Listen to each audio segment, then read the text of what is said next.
ഇവിടെ സഹദ് മുൻ പഞ്ചായത്ത് പ്രസിഡന്റായിരുന്നു. പുത്തുമലയിലെ ദൃശ്യങ്ങൾ കേരളം ആദ്യം കണ്ടത് സഹദ് ചിത്രീകരിച്ച ഒരു വീഡിയോയിലൂടെയാണ്. ഈ ദിവസവും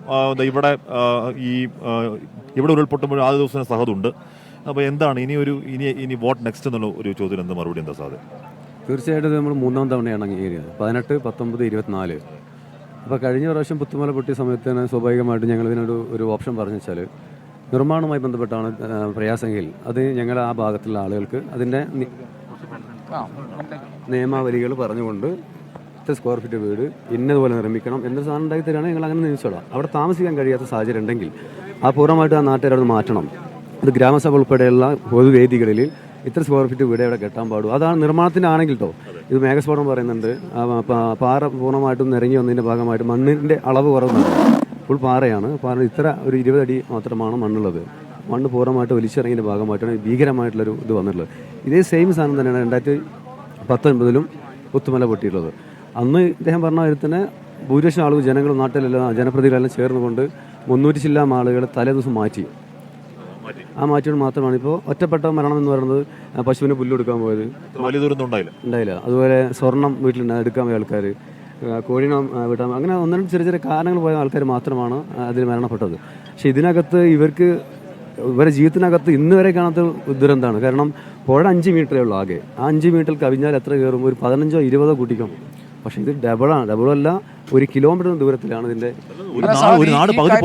ഈ കാര്യത്തിൽ ഇപ്പോൾ നമ്മൾ അന്വേഷിച്ചപ്പോൾ ഇപ്പോൾ സർക്കാർ തന്നെ പറഞ്ഞത് സത്യത്തിൽ ഒരു ദുരന്ത സാധ്യതാ പ്രദേശമായിരുന്നില്ല. അതായത് അങ്ങനെ കണക്ക് കൂട്ടിയിട്ടുള്ള ഒരു പ്രദേശമായിരുന്നില്ല ഇത് തുടർച്ചയായിട്ട് മഴ പെയ്യുന്നു, അങ്ങനെ ഒരു അപ്രതീക്ഷിതമായി ഇത് സംഭവിക്കുന്നു എന്നുള്ളതാണ്. അപ്പോൾ സഹദിന് അതിനെക്കുറിച്ചിട്ടൊരു അഭിപ്രായം എന്താണ്? ഇത്തരം മേഖലകളിൽ കഴിയുന്ന ആളുകളെല്ലാം ഇതുപോലെ മുന്നറിയിപ്പ് സംവിധാനങ്ങളിലൂടെ അവരെ അലർട്ട് ചെയ്യുകയും ആളുകളെ മാറ്റുകയും ഒക്കെ ചെയ്യുന്ന ഒരു തരത്തിലേക്ക് നമ്മൾ മാറണം എന്നാണോ? തീർച്ചയായിട്ടും. കാരണം അത് നേരത്തെ പറഞ്ഞു, 19 സംഭവിച്ചതും 24 സംഭവിച്ചതും നമ്മൾ മാറിയിട്ടില്ല. നമ്മൾ ആളുകൾ മരിച്ചുകൊണ്ടിരിക്കുകയാണ്.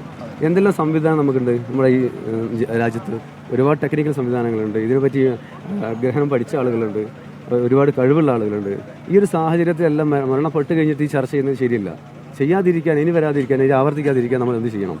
അതിനകത്ത് അവിടുത്തെ ജനം എങ്ങനെയാണ് ഇതുമായിട്ട് സഹകരിക്കേണ്ടത് എന്നൊരു പ്ലാൻ തയ്യാറാക്കിയിട്ട് ജനങ്ങൾ അതിലേക്ക് മാറ്റി. ഇപ്പോൾ നമ്മളെ കള്ളാടി മുതൽ അങ്ങോട്ട് 4 വാർഡുകൾ പൂർണ്ണമായിട്ടും ഇന്നത്തെ മേഖലയാണ്. അവിടെ ഉള്ള ആയിരക്കണക്കിന് ആളുകൾ ഇനി എങ്ങനെ അങ്ങോട്ട് പോവുക? അവരെ പൂർണ്ണമായിട്ടും ഇവരെ ഈ ദുരന്തത്തിൽപ്പെട്ട ആൾക്കാർ മാത്രമല്ല ഞാൻ പറയണേ, അവിടെ ഉണ്ടാവുന്ന ഇതിൽ പെട്ടവരും പെടാത്തതുമായിട്ടുള്ള 100 കണക്കിന് ആളുകളുണ്ട്. അവരെ പൂർണ്ണമായിട്ട് അവർ മാറ്റി. അവർ വരുമാനം മൊത്തത്തിൽ പോകുന്നു. എസ്റ്റേറ്റ് മൊത്തത്തിൽ കടകളിന് പ്രവർത്തിക്കാൻ കഴിയില്ല. ആ തോട്ടം തൊഴിലാളികളുടെ അവസ്ഥ എന്താണെന്ന് അറിയില്ല. എന്ന് ആയിരക്കണക്കിന് ആളുകൾ വരും.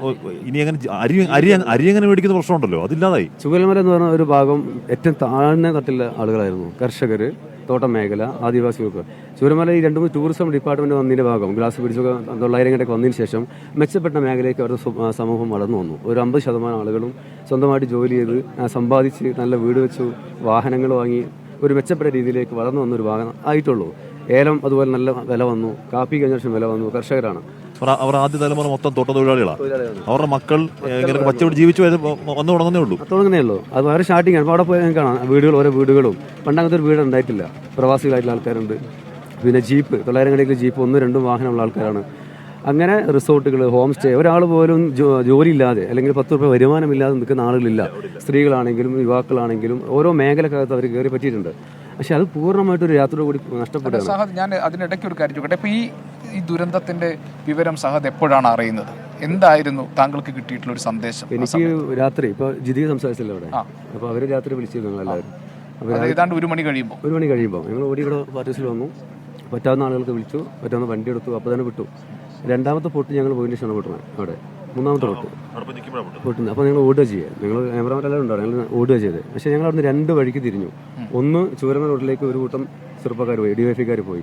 അവിടെ പോയിട്ട് 40ഓളം ആളുകൾ അവർക്ക് സംരക്ഷിച്ച് കൊണ്ടുവരാൻ സാധിച്ചു. ഫ്രാൻസിന്റെ നേതൃത്വത്തിലുള്ള DYFIയുടെ ആളുകൾ അവിടെ മേലെ പോയിട്ട് കൊണ്ടുവരാൻ സാധിച്ചു. ഞങ്ങൾ പുഴയിലൂടെ 40 പേരെ കൊണ്ടുവന്നു, രക്ഷിക്കാൻ സാധിച്ചു. അവിടെ ഉണ്ടാകുന്ന 9-10ഓളം വീട്ടിലെ ആളുകളും പൂർണ്ണമായിട്ട് ഒരു വീട്ടിൽ ചേക്കേറിയിരിക്കുകയാണ് പേടിച്ചിട്ട്. അങ്ങനെയാണ് അവർ രക്ഷിച്ച് കൊണ്ടുവരുന്നത്. ഞങ്ങൾ പുഴയിലൂടെ പോയി ചളി നീന്തി അപ്പുറം കിടന്നു. 2 വിഷയിലുണ്ടാവുക. ചെളിയിലത്തും താന്നു പോയിട്ട് ആദ്യമായിട്ട് കാണുന്നതും അപ്പുറം പാലമിട്ട് ഞങ്ങൾ പോകുന്നതും ഒക്കെ ഫസ്റ്റ് യുവാക്കളാണ്, അവിടുത്തെ ചെറുപ്പക്കാരാണ്. പോലീസോ മറ്റുള്ള ആരുമല്ല. ചെന്ന പാടുന്ന അവിടെ ഒരുത്തൻ പറയണം, എൻ്റെ വീട്ടിൽ 13 പേര് പോയി ചെറുക്ക, എൻ്റെ വീട്ടിൽ 5 പേര് പോയി, ഞാൻ മാത്രമേ ബാക്കിയുള്ളൂ എന്ന് കേൾക്കുന്ന സങ്കടകരമായിട്ടുണ്ടാകുന്ന ഓരോരുത്തരും സങ്കടം ഷെയർ ചെയ്യുന്നത്. അവിടുന്ന് പിന്നെ ഞങ്ങൾ രക്ഷാപ്രവർത്തനം ഞങ്ങൾ കഴിയുന്ന രീതിയിലേക്കുള്ള ടീമായിട്ട് എല്ലാവരും ഉണ്ട്. ടീമായിട്ട് രക്ഷാപ്രവർത്തനത്തിൻ്റെ ഭാഗമായിട്ടാണ് ഒരുപാട് ആൾക്കാരെ മാറ്റാനും ജീവൻ തിരിച്ചു കൊണ്ടുവരാൻ സാധിച്ചത്.